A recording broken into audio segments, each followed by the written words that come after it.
Hey guys, बहुत बहुत स्वागत है एक और नई वीडियो में। आज की इस वीडियो में हम बात कर रहे होंगे कि एक रैपिड कार्ड जो है वो कैसे काम करता है। जब हम रैपिड कार्ड से टेस्ट लगाते हैं तो हमें सिंपल क्या करना होता है कि कार्ड के अंदर एक जगह होती है, वहाँ पे हमें सैंपल ऐड करना होता है विदर सीरम और ब्लड। उसके बाद हमें एक ड्रॉप बफर डालना पड़ता है, देन बूम हमें रिजल्ट मिल जाता है विद इन 10 to 15 मिनट। हम तो जल्दी 5 to 6 मिनट ही वेट करते हैं, देन हम रीडिंग लेके उसे पॉजिटिव, नेगेटिव या रिएक्टिव, नॉन रिएक्टिव मेंशन कर देते हैं। बट क्या इतना सीखना काफ़ी है? अगर सिर्फ ड्रॉप्स डालनी है तो फिर वो कोई भी कर सकता है। हमें जानना है कि अगर कंट्रोल लाइन नहीं आ रही है वो किस वजह से नहीं आ रही है, या टेस्ट लाइन नहीं है तो उसका एक्चुअली में मतलब क्या है, इंस्टेड ऑफ कि ड्रॉप्स डाल के हमें लाइन के थ्रू पॉजिटिव नेगेटिव पता चल जाए। तो आज की इस वीडियो में हम यही बात करने वाले हैं कि what actually these line mean, in lines का क्या मतलब होता है और कैसे सैंपल फ्लो होता है किसी भी रैपिड कार्ड के अंदर। तो let's begin with the topic. Now look, अगर मैं सिर्फ प्रिंसिपल को बताऊं तो बेसिकली ये वर्क करता है इम्यूनोक्रोमेटोग्राफिक टेक्निक पे, आईसीटी बोलते हैं। जो भी ये लेटरल फ्लो ऐसे या फिर rapid card testing, rapid diagnostic test होते हैं, यूरिन की स्ट्रिप हो गई या फिर जो भी एचआईवी के, ये मतलब तुरंत 5 मिनट में रिजल्ट देने वाले जो कार्ड्स हम लगाते हैं सीरोलॉजी लैब में, वो सब वर्क करते हैं इम्यूनोक्रोमेटोग्राफिक टेक्निक पे। तो इसमें क्या होता है, इम्यूनोलॉजी काम कर रही होती है प्लस क्रोमेटोग्राफी। तो चलिए इस एग्जांपल की मदद से हम समझते हैं। तो सपोज मैंने एक कार्ड की ऊपर की लेयर खोल दी और हमारा जो अंदर का सामान है वो ये है, वो हमें ये मिला। ठीक है, इसमें क्या है, ये हमारा सैंपल एप्लीकेशन पॉइंट है। जो आप वेल में डालते हो ना वो ऐसे गिरता है। इसमें ये प्लस प्लस जो है वो सपोज एक एंटीजन है जिसे भी हमें डिटेक्ट करना है। सपोज हेपेटाइटिस बी की सरफेस एंटीजन है, वो अगर ब्लड में प्रेजेंट है तो वो रेड कलर का जो प्लस है। अब यहां से जब वो फर्दर मूव करता है, फ्लो करता है स्ट्रिप के अंदर, तो एक जगह आती है, वहां पे मतलब वहां पे एंटीबॉडीज पड़ी होती है और उनके एंटीबॉडीज के एंड पे एक कलर पार्टिकल पड़ा होता है जो कि कलर देता है। एक तरह से गोल्ड का हो सकता है, कुछ भी हो सकता है, बस कलर देता है, कलर शो करता है। और वो एंटीबॉडी दोस्तों डायरेक्टेड होती है इस एनालाइट के अगेंस्ट। मतलब जो ये एंटीजेंस हैं उनके अगेंस्ट एंटीबॉडी होती है वो, मतलब उसे वो कैप्चर करेगी अगर एंटीजन है तो सपोज थी तो यहाँ पे कैप्चर कर ली सपोज। ठीक है, अभी क्या हो गया, हमारे पास वो जो पार्टिकल जो कि चमकता है उसने एंटीजन प्रेजेंट थी तो कैरी कर लिया अब। ठीक है, और जिनमें सपोज मान लो एक केस ऐसा लेते हैं कि उसमें वो मतलब इसके अंदर ब्लड के अंदर कोई ऐसा पॉजिटिव वाला कुछ था नहीं, तो क्या हुआ, तो यहाँ पे कुछ बाइंड नहीं होगा। अब ये जो एंटीबॉडीज है ना वो गिरी हुई होती है और वो मूव कर सकती है आगे फ्लो के साथ। बट ये जो टेस्ट लाइन में एंटीबॉडीज होती हैं वो भी सेम इस प्लस वाले मॉलिक्यूल के अगेंस्ट होती हैं, वो इसे कैप्चर करना चाहती हैं। बट उनका क्या है, वो एक जगह पे फिक्स होती है, वो वहां से मूव करके आगे पीछे नहीं जा सकती। तो अभी हमें दो चीज पता चली कि ये जो गिरी हुई एंटीबॉडी है जो कि मूव कर सकती है, वो भी इस प्लस वाले पार्टिकल को पकड़ना चाहती है जो कि हमारा एंटीजन है, प्लस जो ये फिक्स है वो भी इसे पकड़ना चाहती है। अभी एक कंट्रोल लाइन में है, वो किसी भी आईजीजी के अगेंस्ट है, एंटी आईजीजी एंटीबॉडी। जो भी यहाँ एंटीबॉडी है जो भी फ्लो कर सकती है वो आके इससे बाइंड कर सकती है इजीली, क्योंकि ये इसके अगेंस्ट डायरेक्टेड है। दोस्तों ये एंटीबॉडीज मैनुअली बनाई जाती है हाइब्रिडोमा टेक्नोलॉजी के थ्रू। तो हम डिसाइड कर सकते हैं कि हमें किसके अगेंस्ट एंटीबॉडी चाहिए।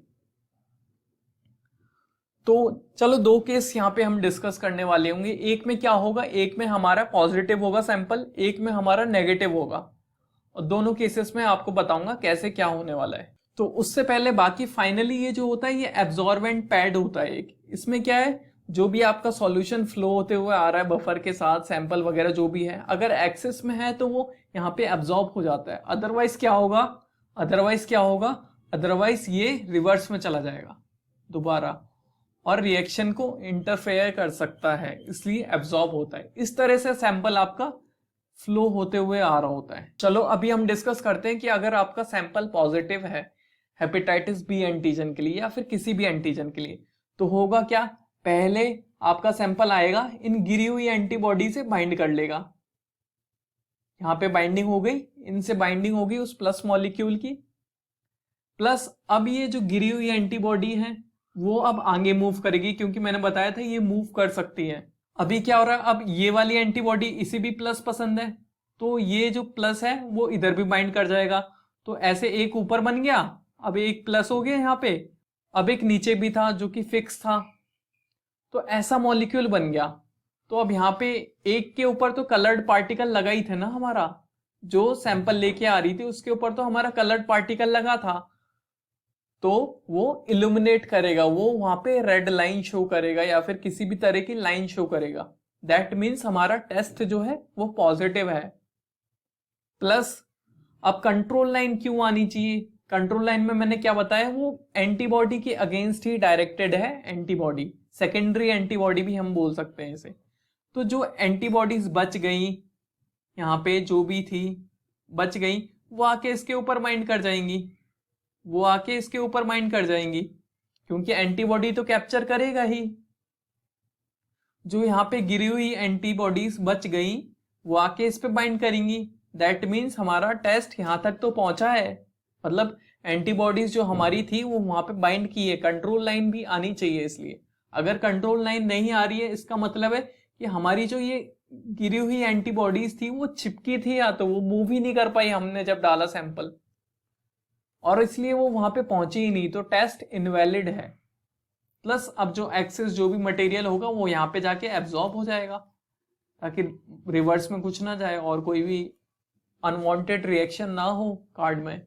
तो दिस इज, तो यही शो हो रहा है यहाँ पे, देखिए बीच में प्लस मॉलिक्यूल आ गया, इधर भी ये भी, इसे भी प्लस मॉलिक्यूल चाहिए था, इसे भी प्लस चाहिए था, तो लाइन शो हो गई क्योंकि ये कलर से टैग्ड है पीछे। और वही मैंने बताया कि वो एंटीबॉडी के अगेंस्ट ही डायरेक्टेड है, ये सेकंड कंट्रोल लाइन वाली एंटीबॉडी, तो ये उससे बाइंड हुआ, तो यहाँ पे भी इनके पास तो कलर मॉलिक्यूल है ही, तो यहाँ पे कंट्रोल लाइन भी पॉजिटिव आई। तो इस तरह से हमारा जो रैपिड कार्ड टेस्ट है वो काम करता है।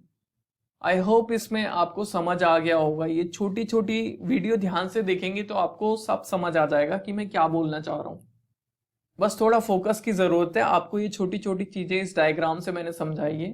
तो बस अगर कहीं पे भी क्वेश्चन आता है ना कि आरडीटी किस पे काम करता है या रैपिड कार्ड कैसे काम करता है, तो आपको बोलना है इम्यूनोक्रोमेटोग्राफिक टेक्निक पे काम करता है, आईसीटी। कोई भी लेटरल फ्लो, ऐसे लेटरल फ्लो मतलब लेटरली फ्लो कर रहा है कुछ, तो वो कार्ड ही तो होता है लेटरली फ्लो, लेटरल फ्लो ऐसे, या फिर इम्यूनोक्रोमेटोग्राफिक, रैपिड कार्ड टेस्ट, सारे एक ही चीज है, ठीक है। नाउ रिजल्ट्स आप देख सकते हो इजीली, मैंने बस वही बताया कि पॉजिटिव आएगा, कंट्रोल लाइन आनी चाहिए, कैसे कैसे आनी चाहिए अब आपको समझ आ गया होगा। अब सपोज किसी में दोनों नहीं आ रहा है, दोनों नहीं आ रहा है, तो इसका क्या मतलब है कि जो यहाँ पे जो ये गोल्ड पार्टिकल पड़े थे जिसके ऊपर कलर वाला मॉलिक्यूल टैग्ड था, वो मूव नहीं कर सकते थे, तो इसलिए कुछ भी रिएक्शन ही नहीं हुआ, किसी ने किसी को कैप्चर नहीं हुआ, तो टेस्ट इनवैलिड आया। अभी टेस्ट पॉजिटिव आ गया और कंट्रोल नेगेटिव आ गया, ऐसा केस कैसे हो सकता है। मान लो यहाँ पे एंटीबॉडीज गिरी थी, सपोज गिरी थी, कैप्चर कर ली, यहाँ पे तो बाइंड हो गई, लेकिन एक भी एंटीबॉडी इधर की तरफ नहीं गई और बाइंड नहीं हुई, मतलब कंट्रोल लाइन नहीं दिखी क्योंकि कलर मॉलिक्यूल था ही नहीं। ऐसा कैसे हो गया, तो ये भी इनवैलिड मॉलिक्यूल है, क्योंकि एक दो कुछ तो बाइंड होगी ना, सपोज मान लो लोड ज्यादा भी है तो कुछ तो बाइंड होगी। इसके अलावा नेगेटिव रिजल्ट में कंट्रोल आएगा, यहाँ पे सैंपल के अंदर ये पॉजिटिव प्लस मॉलिक्यूल जो रेड कलर का दिख रहा है वो था ही नहीं, तो कुछ बाइंडिंग नहीं हुई इसे, क्योंकि प्लस चाहिए था, नीचे से मिला नहीं, तो ये मूव करके आगे चली जाएंगी, इस पे तो बाइंड हो जाएंगी, लेकिन वो इसलिए कंट्रोल लाइन आएगी। अभी इसमें क्या है, वो प्लस मॉलिक्यूल भी था, प्लस वो एंटीबॉडीज आगे जाके ये अपने अगेंस्ट की एंटीबॉडी पे भी बाइंड करी, जैसे हम सेकेंडरी एंटीबॉडी बोल सकते हैं। तो इस तरह से अंदर एक्चुअली क्या चल रहा है वो हमें पता चल गया। तो बस यही एक्सप्लेन करने की इस वीडियो में मैंने कोशिश की है कि एक लेटरल फ्लो ऐसे या फिर रैपिड कार्ड जो है, जिसे हम बस लगा के 2 ड्रॉप ये डाला 2 ड्रॉप ये डाला देन हो गया, बस इसके अंदर के साइंस को समझना है। अगर आपको रियल में एक अपने काम में अच्छा बनना चाहते हैं तो आपको ये सारी चीजें सीखनी होती है, बस ड्रॉप डालना सीखना तो कोई भी कर सकता है। तो इसी तरह की और वीडियो देखने के लिए आप हमसे जुड़े रहें। अगली ही वीडियो बहुत जल्दी मैं लाऊंगा, तो stay tune for it and thank you so much for watching, have an awesome day.